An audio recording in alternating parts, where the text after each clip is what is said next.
the sun, under the sun, under the sun, under the sun, under the sun, under the sun, under the sun. For glory, glory, higher, higher. Put your hands together one time. WHML Gospel Radio Station, your radio home for all of your Christian needs. Talk, praise, gospel, inspiration, and Christian music at its best. Let's talk about the world. Women, men, boys, and girls. Hear about the news and politics. Yeah.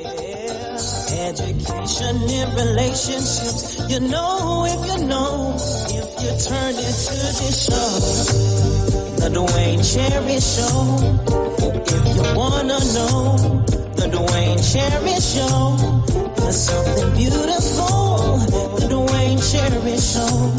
The Duane Cherry Show. There's something technical. The Duane Cherry Show. The Duane Cherry Show. If you wanna know, the Duane Cherry Show. There's something beautiful. The Duane Cherry Show. The Duane Cherry Show. There's something technical. The Duane Cherry Show. Welcome, everyone, to the Duane Cherry Show. I am Duane Cherry, the radio angel. Thank each and every one of you for always tuning in faithfully to my program. I know I say that every week, but we can see the numbers climbing, and I know I say that every week, but each week our listening audience is growing and growing, and I certainly do appreciate it. Remember, if you want to hit me up, just do that at dwayne.cherry@yahoo.com. That is dwayne.cherry@yahoo.com. If you have an event that is going on, if you have an organization that is doing great things or just doing things in the neighborhood, if you know of an individual that is doing something that needs to be talked about, just hit me up and we'll do our best to get them on our program. And remember, we take advertising anywhere in the world. Hit me up on my email address and I can give you the best advertising rates, and people will hear about you all over the country. One of the great things about doing this program is meeting individual people.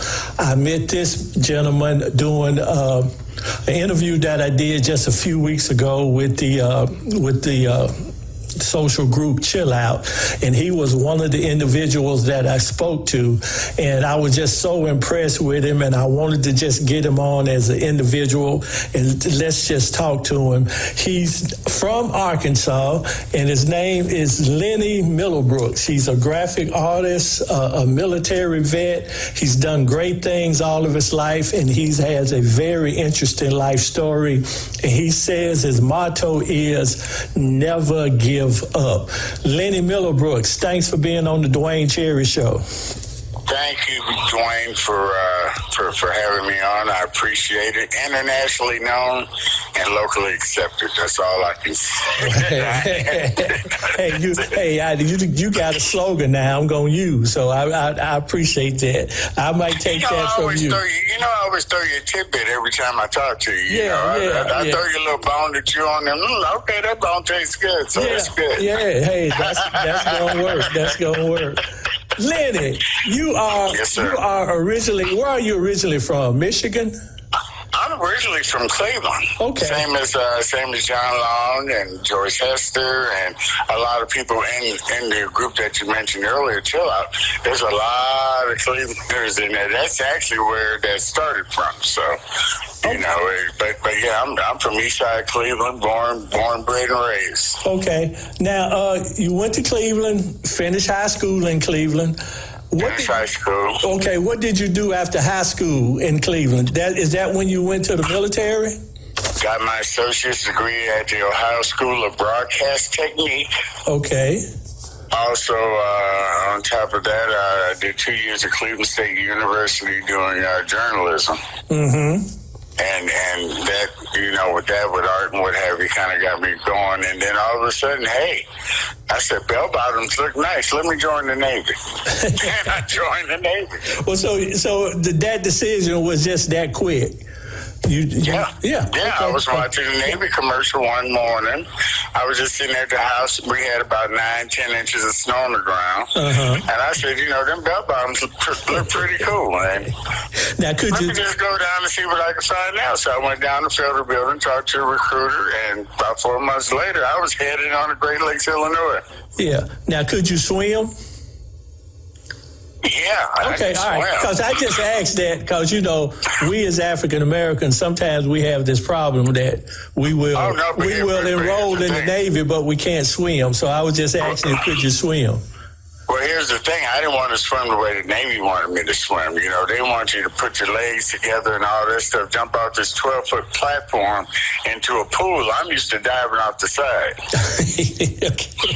So that was my number one problem. Okay. And God told me, if you don't jump off that thing, you're not getting out of boot camp. I said, well, Lord, if you're going to take me now. And I jumped up off of it. Yeah, I'm just interested, Lenny. What do they do? Because I know there are guys that enroll in the Navy that can't swim. Do they put them in a special section away from the ones that can?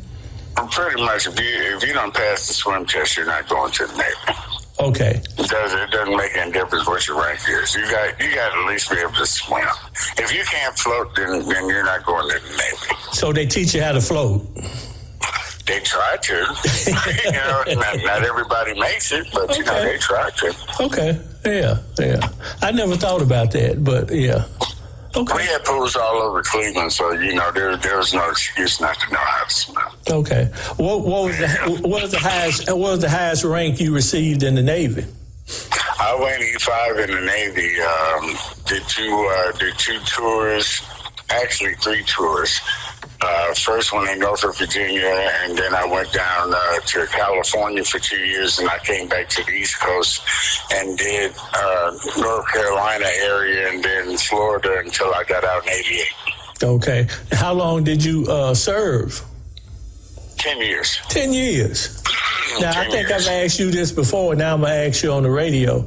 Most people, if they do 10, they want to do 20. So they say you get full benefits at 20. Did you ever think about doing that extra 10? Well, here's the thing. You must understand how the country was at that time. We were not in any war. This is like 82 to 88. Okay. So we weren't in any really conflict around the world that would take us anywhere. So what happens is that people that were in 20 years said they'll stay 30 years. Oh. So it's a rate thing, and there's so many billets that can be filled. And if people don't get out to fill them, then guess what? You can pass the test. I passed it 8 times, but I couldn't advance because nobody was getting out at my rate. Oh, and, okay. That's just a sad commentary about it. Yeah. Now it's easier, say like we were in a military conflict anywhere in the world. I mean, if I could have made it up the next rank, I would have kept on. I would have did 20 years. So me and my best friend, he lives in Birmingham, Alabama. If he's listening, Tony Burrell, what's up? Woo, woo. but he ran into the same situation. Okay, so you got out after 10. How did you get to Arkansas? Oh man, that's such a long story. Okay, but I'm going to condense it. No, well, go ahead, take your time. I got out last. I moved to Jacksonville, Florida. Okay. And it was so hot and humid down there, and I called my aunt in Memphis one day, and she said, well, I said, Auntie, I just can't take it. I ain't making kind of money I want to make, and, I'm not feeling this humidity. She said, well, come to Memphis for, just for a week and come be around your family. I said, that's a good idea. And that vacation lasted for 21 years. Oh, man. Because I turned right back around, moved myself from Jacksonville and moved to Memphis. Yeah. So you basically a Tennessean more than an Oxonian. I actually lived in Memphis longer than I was, and I was born there. in Cleveland. So, so that's kind of a cool thing. Yeah, I am from Memphis, man. Oh, man. Okay. Well, you're practically my next door neighbor. Now you practically, yeah. Yeah. Now you've touched on, before we came on the program, you touched on graphic arts, and that was something that you did for so many years. Were you also doing that in Memphis? I still do it. Oh, you do? I still do it. Okay. Yeah. So describe to the listeners what is graphic arts, and we hear that term, but we probably really don't know the definition. It's basically a computer generated program, whichever one that you're used to using. I've used one since 2005, and I've never left it because it's so easy for me. But once you're getting into it, and thankfully, they have classes now that teach us that. So that's a good thing for people who would really like to learn it.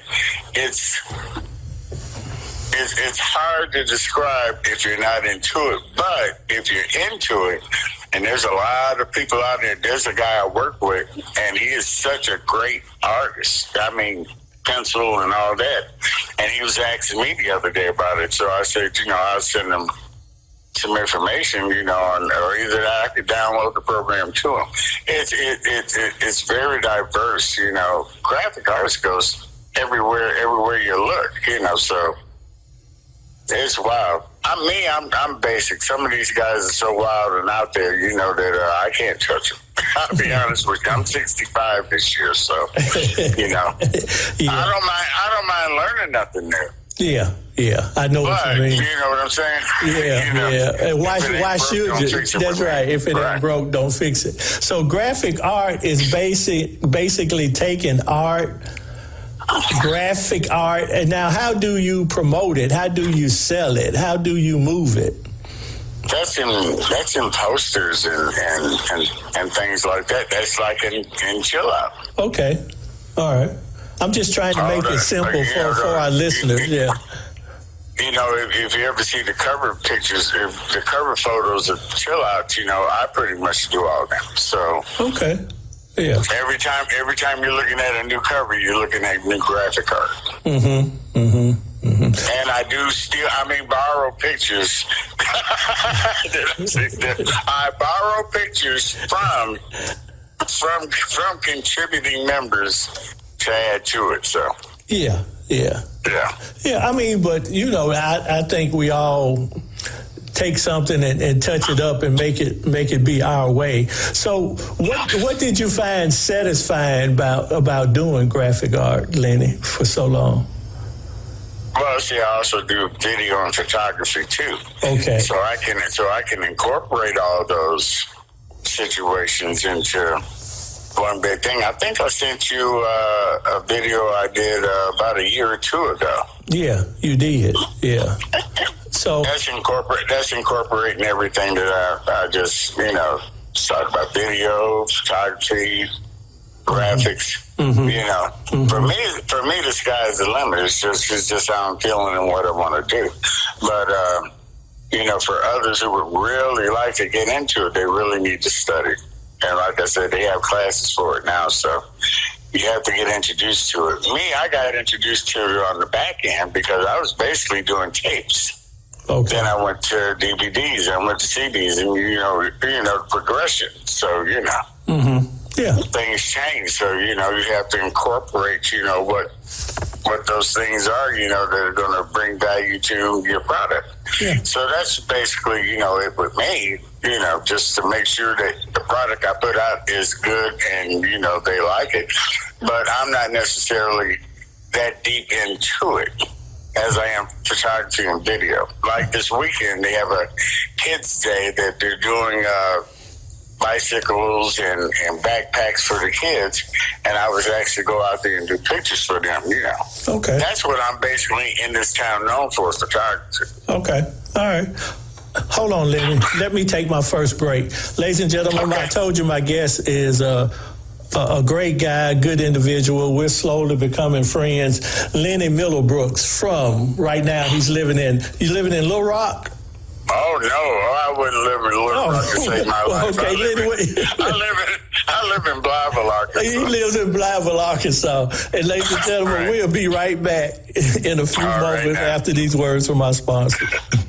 And we're back, everyone. Duane Cherry, the radio angel. Thank you all for holding on. Thank you for tuning in. Before we went to break, we're talking to the great Lenny Miller Brooks. He's a graphic artist. He's a photographer. We spoke a little bit about his life, being raised in Cleveland, lived in Memphis for so long.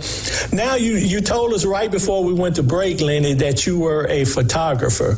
What about photography now? I know years ago when they had the film and you had to develop it. Now with camera phones and all this stuff that is just readily at our hands, doesn't everybody sort of think they're photographers now? You know, and some, and that's a very deep question. Okay. In some ways, yes. In some ways, yes, because actually, phone photography is not bad. It's gotten pretty good, but there's nothing like holding that camera in your hand, you know, and you got control on it, and you know, it shoots what you see. Mm-hmm. And that's the thing for me.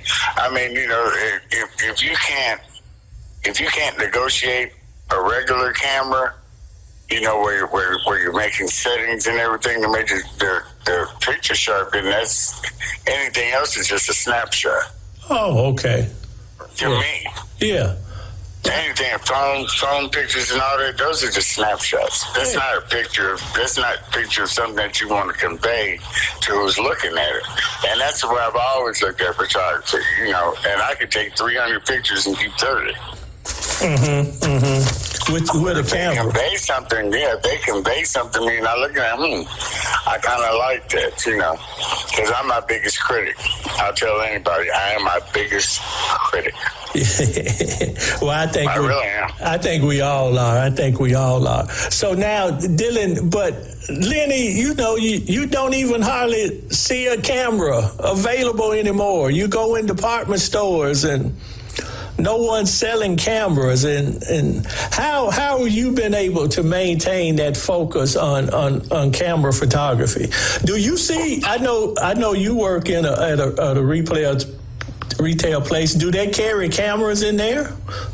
They do, but nobody will buy them because they don't want to, because they figure they have a camera on their phone. Yeah, okay. And that's it, you know. They haven't got out of photography, you know.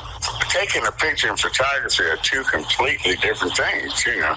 I got two, you know, and I like them a lot, you know. One I like more than the other, but, you know, when I get a picture and I know I got a good picture, I mean, not to pat my own head and blow my own horn, but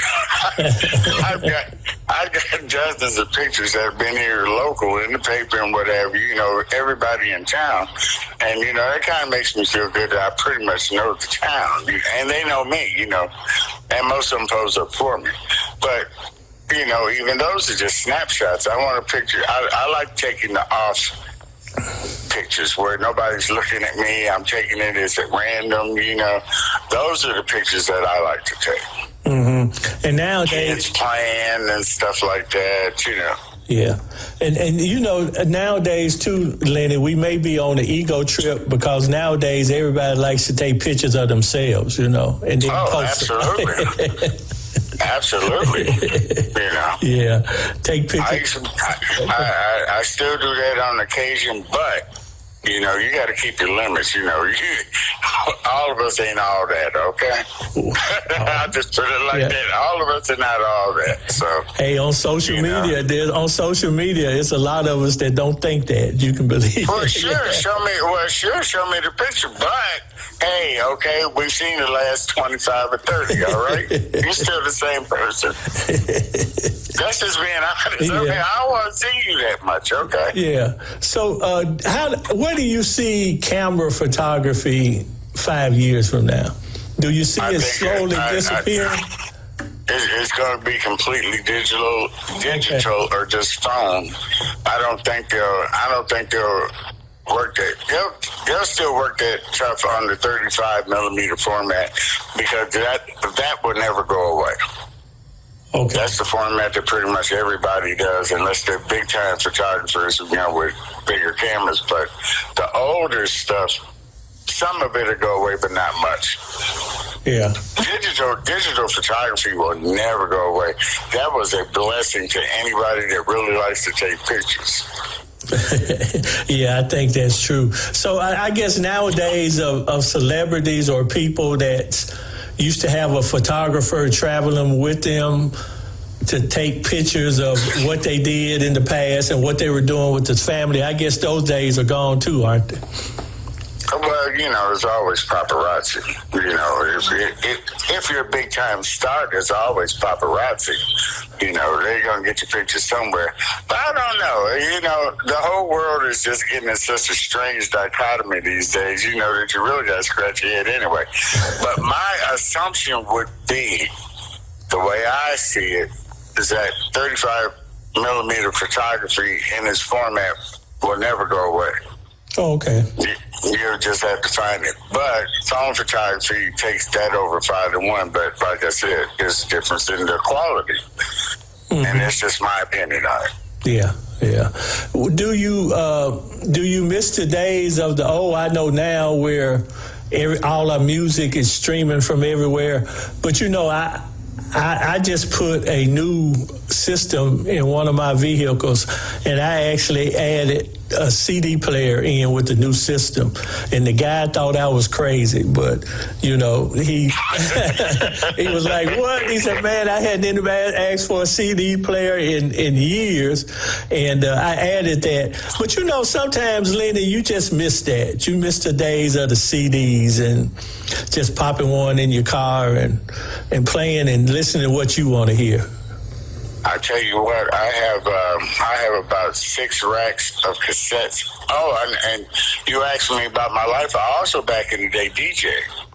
Okay. So I have about 10 crates of records in there. Not vinyl I'm talking about. Uh-huh. Yeah. And I used to haul that around back in the day, too. I told you, I think we talked earlier, I told you I used to DJ down there in the Virgin Islands. Yeah, tell the listeners about that. I was going to get to that point. You were a DJ in the Virgin Islands at a radio station. For about 2 years. Yeah, and the radio station was owned by who now? The call letters were WIVI. Okay. And they were based in St. Croix in the Virgin Islands. They were built out of a sugar mill. Mm-hmm. And the radio station was down below the sugar mill. It was that was one of my favorite jobs. But Wendy Williams started there, too. Okay. I found that out when I got down there. I'm like, Wendy who? I didn't know about Wendy then because she was up in New York. Yeah. She hadn't got big yet, Uh-huh. But Wendy Williams, this was 1982. Okay. Yeah. So I did that for 2 years. Yeah. I never knew Wendy was a DJ, but you was down in St. Croix. Was that right after you had gotten out of the military? The first time the last time I moved down from Cleveland. Okay. And on our last trip down to St. Croix, this is absolutely true story. Okay. I met a lady, she was a travel agent down there, and we got to be good friends and got to talk and everything. She said, well, if you ever want to come back down here again, call me and I'll have you a ticket. Mm-hmm. And come on down. And I said, well, yeah, sure. You just blowing smoke. Yeah. I went to a club one night, Sunday night. The club didn't close till 5 o'clock in the morning. Uh-huh. I'm trying to make this real quick. I got to my house. There was about 5 inches of snow on the ground. I said, I'm going to go downstairs and get me a newspaper so I don't have to go anywhere, because I always read the Sunday newspaper. Uh-huh. Got back downstairs and my car was gone. It was stolen. And you had just gotten home? I just got out of it. I lived on the second floor. And then, all I could see was the tire tracks. And I called that woman that afternoon, and that was Sunday afternoon. And as God is my witness, I was down in St. Croix, Virgin Islands, 5 o'clock Friday evening. And this was in Cleveland. From Cleveland to St. Croix. Yeah. That had to be somebody that followed you home. No, No. She lived down there. No, I mean the person that stole your car. Oh, of course they did. They were right behind me. Yeah. But you can't drive those 1966 Mustangs with the big tires around Cleveland now, You got they took my 81 Monte Carlo. My heart was broke. Oh yeah. Monte Carlo. Old school Monte Carlo with the dual exhaust. Yeah. That was it. Yeah, Monte Carlos were great cars. Yeah. So I was like George Jetson in that rascal. I loved it.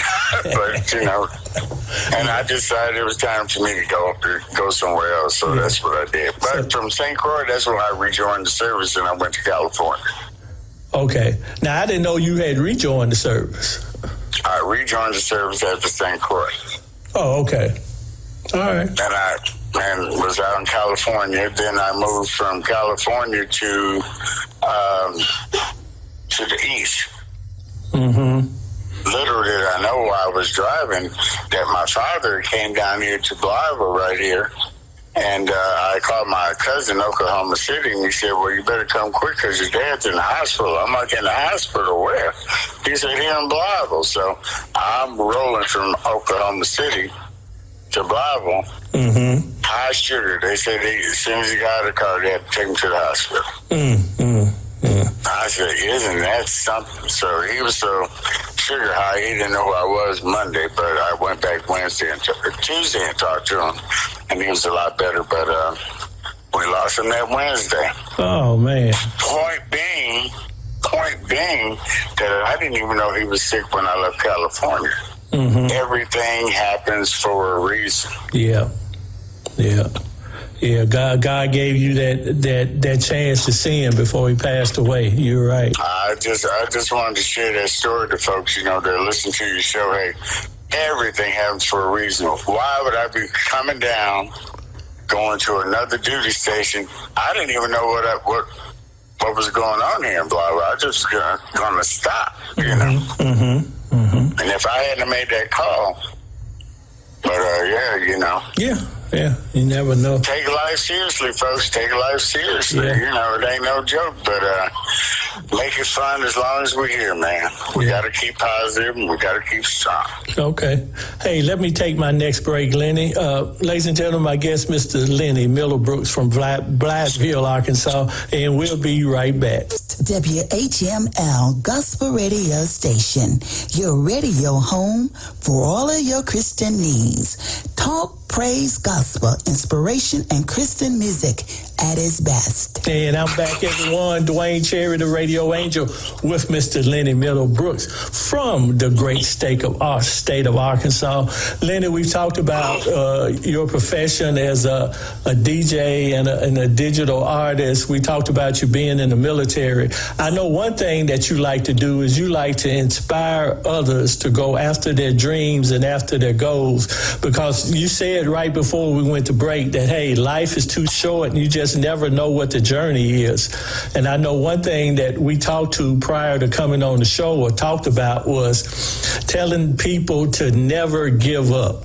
Where did you get that attitude from, this never give up attitude on life? I guess it started with me. I was living in Memphis. I just bought a house. I was making good money. I had a couple of cars. I was Lenny for real. Okay.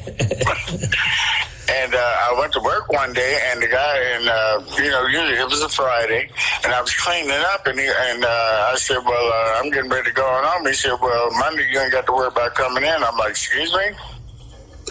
Uh-huh. He said, well, you ain't got to worry about coming in. I'm like, what are you talking about? He said, well, we're closing. The whole place is closing. This is the last day. I'm like, this is the last day. So I got a mortgage. I got a payment on one, already on the other car. What am I going to do? Yeah. So that was 2009, and I'm skip before that. I was actually with a just one of the greatest females I ever met. I was with her for 11 years in Memphis. That's why I stayed so long. She passed in 2005, so I just wanted to say a shout out to her. Love you, Ruby. Okay. Anyway, going back to the story, 2009, not a dime in my pocket. So I moved over. My uncle helped me get a house. I was still in Memphis, moved, give me a house. Got robbed. In the house. Thank God I wasn't in the house. Uh-huh. And I said, I got to get ready to go somewhere. Yeah. I got to get out of here. I ain't got a dime to my name. So guess who picked up the ball? A lady you interviewed a couple weeks ago, Teresa Harris. Okay. Now, Teresa was in Virginia, though. That's right. Okay, well, go ahead with your story. I'm not going to interfere. I'm not going to interrupt. Go ahead. So I guess I had to get to Virginia, right? Well, now, how did you meet Teresa through all this? If she was in, I met her. Well, I knew her before Chill Out. Okay. But I introduced her to Chill Out. Yeah. So but I knew her prior too. Okay. Yeah, so, that was 2000, about 8-9 months, just to, help me get back on, have a roof over my head, because I lost everything. Uh-huh. And that's another thing I want to bring up to you folks, because I really stressed. I was at the point, it was like, I don't even have a rope up under me. I don't even know which way to go. Mm-hmm. Mm-hmm. And I got picked up off of that, So I didn't give up. I was nervous as hell for a minute, but I didn't give up, Mm-hmm. But anyway, though, she picked up the slack, and, when it was time for me to come back, my cousin just happened to give me a call while I was in Virginia. And she said, well, they're looking for people, and would you like a job? And that's here in Blytheville. Mm-hmm. I said, so I got to come back to Arkansas. She said, yeah, if you want the job. I said, well, if I'm guaranteed of the job, I'll come. If I'm not, I'm not coming. So I got guaranteed. I said, but what day do you want me there? Well, we want you here May 24th. At what time? 8 o'clock. Thank you. I'll be there at 7:55. So I'll be there. And I was there at that time to get that job. I said, hey, we shouldn't have an interview just to let me sign papers and start working. Mm-hmm. Mm-hmm. My point is that through all that stress that I took myself through, I didn't have to. If I just, you just can't give up. Yeah. But I think that's just life, though, Lenny. I think we stress a lot, particularly over ourselves, because, we know we can do better, and we're in a situation where we feel helpless. So don't people just stress a lot? I learned from that, and, I've never stressed that hard again, ever. And that's been several years. But, no, I would never stress that hard again about anything. Okay. That's why folks say, how old are you? 45, 50? Yeah. Yeah. Well, when all that was going on, Lenny, you were probably in your 40s, weren't you? Late 30s? Pretty much, yeah. Yeah. Pretty much in there, Yeah. But I mean, you learn what you learn, when you get a certain age, you know what kind of wall you want to bump your head into, Yeah. If you don't, you should. I would think. I'm just saying, I would think you should. Hey, yeah. By the time you get 45, if you don't know, you're in serious trouble. Come on, man. If you're 40, 45, and you ain't got it straight by then, it's not gonna get straight. It's not gonna get straight, man. What about our youth, Lenny? What are we going to do with them, man? I mean, you're hearing that's them now. That's home training, Duane. That's home training, but man. 15 years old, they're carrying weapons, carjacking, and I mean, this is all over America. What do you see? I know it's home training, but where have we as a people lost that village mentality? Don't you think we've lost that? About in the 80s, and this town is a great example of that. Okay. Because when I came down here in the 70s, I mean, you had straight respect. And you wasn't going to talk to your grandma crazy, and you definitely weren't going to talk to your mama crazy. And when I came down here in 15, 16, I was a teenager in the 70s to the 80s, to the 90s, and I could see it through the 80s and the 90s. Mm-hmm. I said, these girls having these babies too young, and I'm sorry, it's just the truth. They're just having them too young. Yeah. They're not ready to be a mama. If you tell the child something more than mama be back, she might learn something. Yeah. And I don't know how that approaches folks, but because I've seen it. When I came down for the job I was telling you about, I was working for Family Services here in Bible. Okay. And I worked there for 5 years, so I got to know a lot of the town. Yeah. And that's a lot of the problem. Yeah. It's just, they haven't been, the torch really hasn't been passed in the right way. I'm really trying to be delicate, but it really hasn't. But isn't that on us? More, it is. It's more exactly than, on us. It's the bullseye. Mamas and daddies. Yeah. Yeah, that's the bullseye right there. Yeah. We didn't pass. I ain't the daddy. Come on, man. Oh, yeah. Man up to your stuff, but there's a lot of, and I'm just saying this for real, there's a lot of weak brothers in this area. Yeah. I mean, they're not handling their business. But you're right about that. Here, this young lady is with you. You don't have a job. You living at home with your mama. Don't have a car, and she comes up pregnant, and you want to say you ain't the daddy. Why would she want to say you the daddy? And here you are with nothing. You have to be the father. I mean, but you do hear a lot of that. I ain't the daddy. Yeah. And still a whole lot of that sagging and stuff that I don't care for, and it's not no manly kind of situation.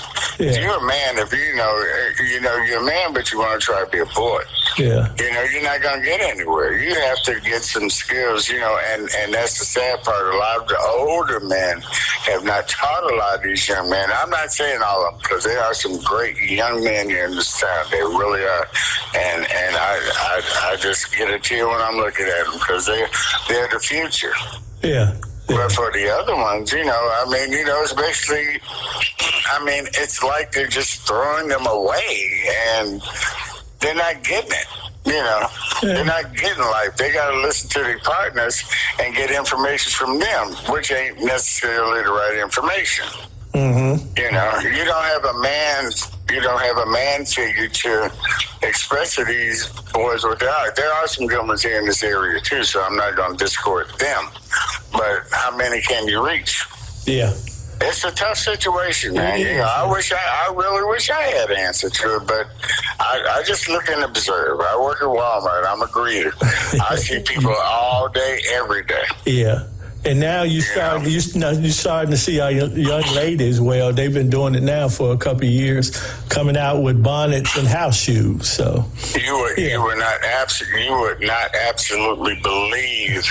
I told one of my coworkers one day, I said, you know what? If I knew it was going to be like this when I started here, I would have got me a hat with a little mini camera in it and rigged it to my pocket so I could hit start and stop and record some of the stuff that I've seen at Walmart. Yeah. Here.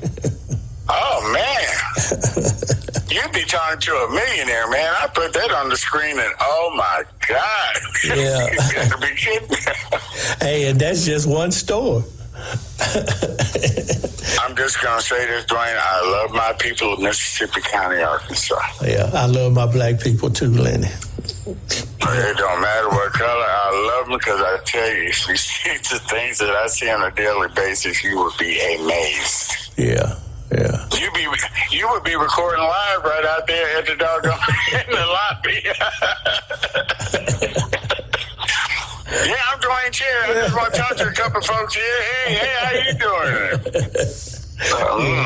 Yeah, it's like that. But that go real good, partner. That would go real good. Yeah. But you brought up sagging, and it just came to my attention, and Lenny, just a couple of weeks ago, that our young people have been sagging now for over 30 years. Yeah. You think about that. It's been a long time, and it's gone from longer than that. Well, longer than that. It went back to slavery days. Yeah, They used to call it buck breaking. Oh, yeah. But no, I'm talking about coming out of the 60s, out of the 70s, going into the 80s, where our young people are sagging today, you know. It started, I mean, that's been over 30 years. And, you know, I thought that was just a fad that was going to phase out. But, man, it is still amazing. Yeah. Yeah. They don't get it, and you know, as I said before, the thing that really bothers me, where's the male figure? Mm-hmm. The male figure's not there. Yeah. And I really think that's the gist of the situation. Yeah. The male figure's not there. You know, the guide and what have you. Because I had a big throwback in the 70s. My dad said you can wear it if you want to. I don't have any problem with that. But you better keep it calm and you better keep it neat. Yeah. We all. He told me that. And if you see any pictures of me back from the 70s, look at my head. Man, I look like one of the Jackson 5. But you know, back then we all had pride in the fro, and the majority of the people kept it neat. Lenny, let me take this break. This got to be my last break right here, ladies and gentlemen. My guest is Mr. Lenny Middlebrooks from Blytheville, Arkansas, and we will be right back after these words. And I'm back, everyone. Duane Cherry, the radio angel, with Mr. Lenny Middlebrooks from Blytheville, Arkansas. Lenny, we've talked about you. We talked about your profession, your military service, talked about not giving up on life, which we still see a lot of today. And even I think with our crime rate increasing with our youth, these are people who just never started in life and feel like that's the only option that they had. And I know growing up, and you know people too that went to the life of crime but were able to switch back over and are now productive citizens. I hope we can reach our youth before they get to that point where they can't be changed. What do you think? Well, as I mentioned before, it takes a male presence.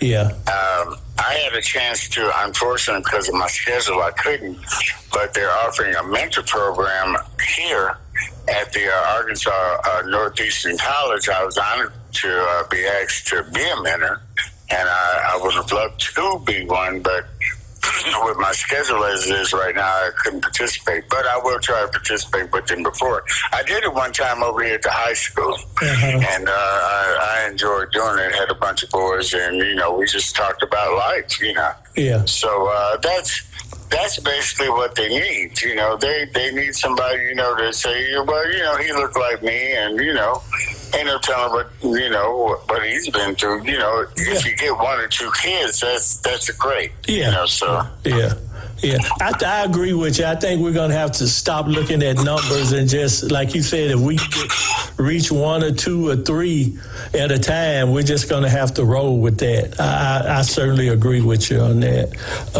Before we go, we're going to talk about Chill Out. This is how I met you. And for our listeners out there, if you remember a few weeks ago, we had Lenny on, and we had Jonathan Long, and Teresa was on also. And we talked about a social private platform that wants to deal with uplifting of the arts, and it's called Chill Out. And Lenny, you mentioned when you first came on how the majority of the members in Chill Out are from your hometown of Cleveland. Express to the listening audience what Chill Out, how did it start, and what does it mean to you? Well, as I said, Chill Out started out in 2002. Okay. And me and John Long were on another website, and we started to notice that the chatter started to get a little vicious. I guess I could say that, you know, a little bit hateful. And that group was never like that. And for some reason, you know, other people infiltrated it. So John approached me and asked me, you know, did you want to join this group? I said, well, you know, we'll see how it goes, and you know, whatever. So I joined it, and I mean, it just blew up like a rocket. I mean, And the great thing about Chill Out, beside the art, and because I look at a lot of stuff, and there's a lot of heart in what people post. Mm-hmm. They don't post it just for the fact of posting. They post it because it touches them. Yeah. And they hope it touches you. Okay. I can't put it no claim to that. Man, that was beautiful. I can't even believe I haven't said that. but you see what I'm saying? Yeah. And that statement was from the heart. Yeah. Because that's exactly what it is. Yeah. It's interaction. Yeah. That's all Chill Out is. It's interaction. What do you see? What music did you hear that you feel? What picture did you see that made you feel something? Mm-hmm. Mm-hmm. Or, just handing out something, to say, hey, how you doing? Yeah. But I think you made a good point about sites like this. Pretty soon they just become negativity. Someone behind the phone can say something negative and no one knows who it is or who's saying it. But on Chill Out, that's not allowed. John's gonna high five me on what I'm getting ready to say. Okay. But we have always we just do not like any type of negativity on that site, and we have fought our tails off to get any kind of negativity out there immediately and block those folks. Yeah. Because that's not what Chill Out's about. Yeah. And John will second me on this. And if you listen to this, go ahead and give me a high five now, John, because I'm right. we don't deal with that at all.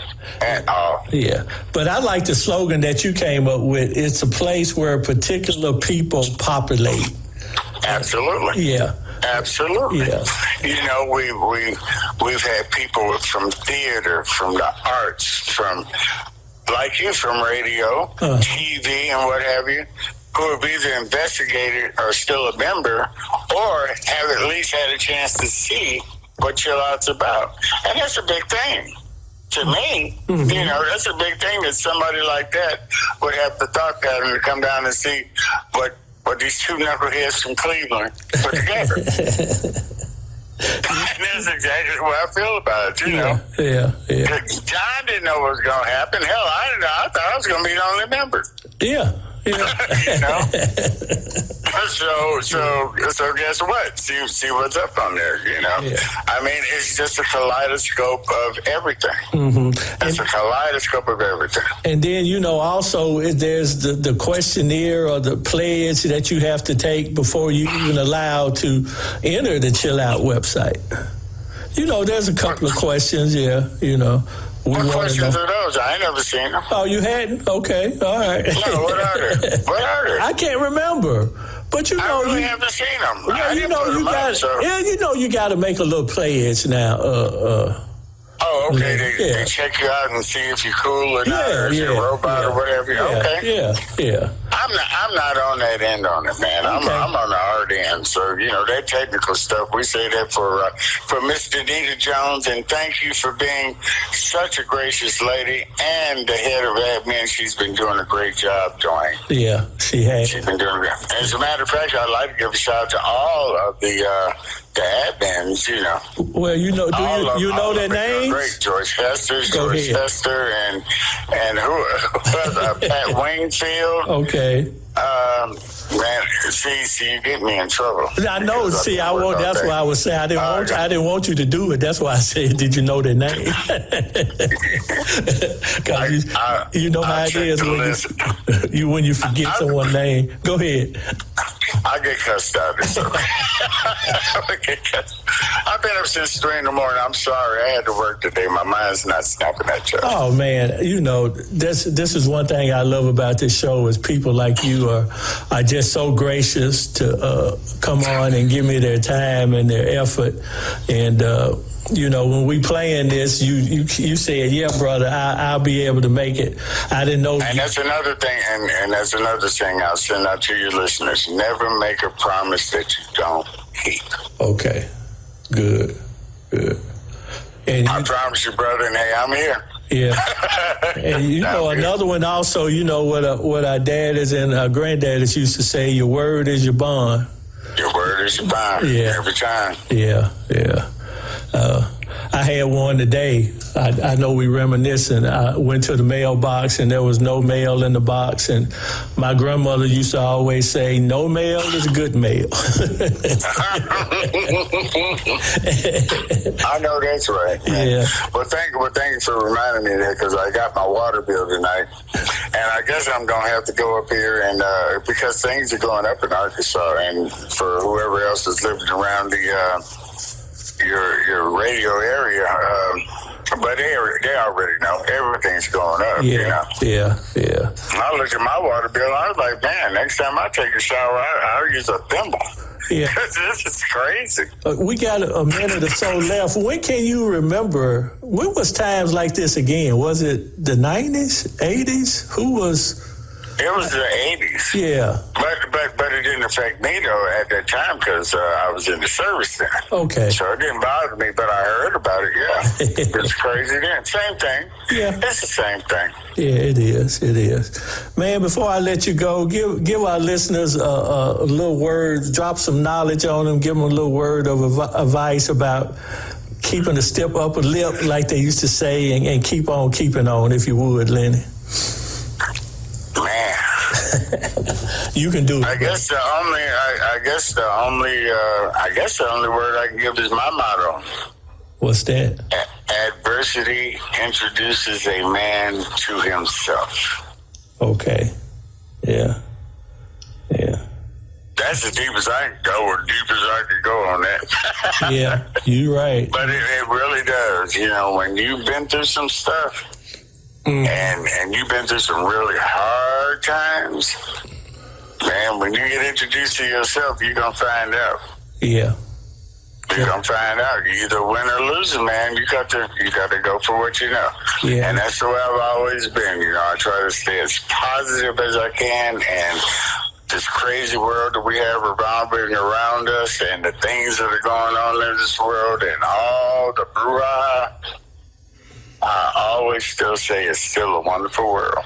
It is. It is. And life is good. You just have to stay positive. Life is good. Life is good. You just have to just stay positive and hope everything's going to work on out. Yeah, it will.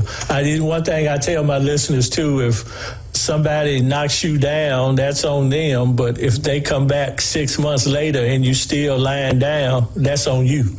So you got to learn how to get up after getting knocked down. Right. Yeah. And you got that right. I've had to get up twice, you know. Yeah. And I was like, man, I just don't know if I'm a man no more. And check this out. I got enough, put me on the suit, and I let them know. Yeah. Lenny, man, thanks for being on the show. Thanks for being so gracious with your time and allowing to come on. You're a brother that I wanted to interview, you know. These are people I like. Yeah, go ahead. These are people I like to interview as you. Go ahead.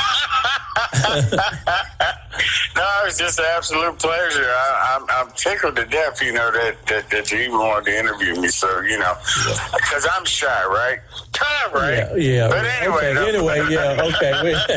Anyway, though. Yeah. But I really appreciate you taking the time out to interview me, and I'm just tickled that you wanted to, and you know, I wish you nothing but the best, brother. Okay. You know, keep on keeping on. You know, you got a good show. I listen to it, so you know, now that I'm tuned in, you know, I can listen to you. So you always have good shows, man. I appreciate your effort, and you know, keep on going strong, man. Do what you do. Thank you, brother, and I hope to see you in person pretty soon. Ladies and gentlemen, you have been listening to the Duane Cherry Show. I am Duane Cherry, the Radio Angel. Thank you all for tuning in. I always leave you with the words from my homeboy, Mr. Gil Scott Heron.